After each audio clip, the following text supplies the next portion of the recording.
So 2nd of January 2025, everything's falling apart. And this is good, actually, when I really like when things like this happen, where not able to go to the appointments or things fall through, things don't go the way we planned them. It's actually very, very good when things like that happen, because it reminds us that samsara is not a winning proposition. It's something that actually things are always like this, but then it gets highlighted when things don't go according to the plan. And then we can actually, in that moment, we have a choice how to react to it. We can either be kind of upset or just kind of, why does this have to be happening? Or we can say, okay, well, let's work with this. How can we work with this? How can we work with this situation? And how can we adjust? Oh, that's perfect timing. I get a cold. I've got to do the 180 TPSOs, New Year chanting. So I could have reacted by getting upset and despondent, or just cancel everything, or say, well, how can we work with this? How can we work with this? So that's a really necessary quality to be developing in practice, because it's all going to fall apart anyway. So it's like the analogy that's been used, like trying to get things just right in samsara is like arranging the deck chairs on the Titanic. So the ship is going down, and it's inevitable that we're all gonna die. But and the band is playing on the Titanic as it's going down. But how do we hold that? So one thing, I was thinking about this when I went to my kuti last night.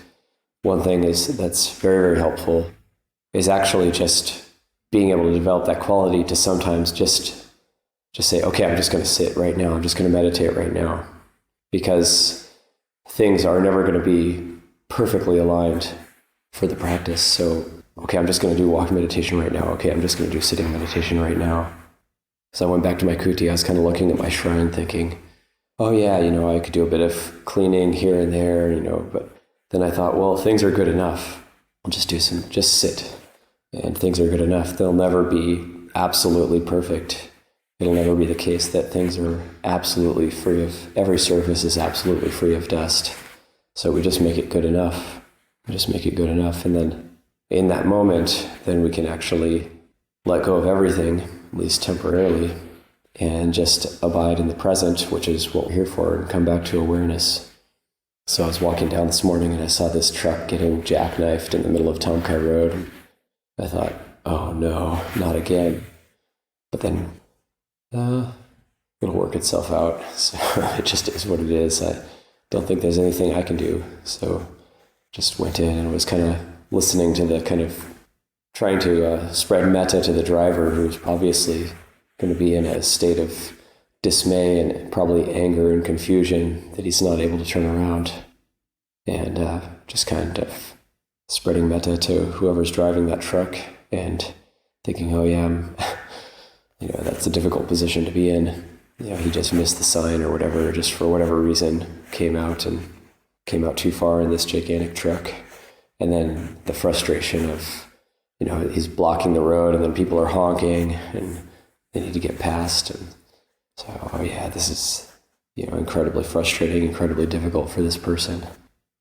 But there's nothing I can do in this moment, so just except to have goodwill. I could have anger and frustration for that I could generate for that, whoever's driving that truck. But I just thought I was naturally coming up a lot of empathy for them, because that's a really difficult situation to be in.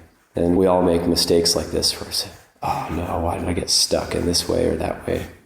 But we just have to take the situation and do what we can, rather than just get stuck in regretting the decision we made. Actually, we can say, okay, well, that decision is made. The past is the past. Let's just do what we can to work with this in the present. So, reflection for this morning.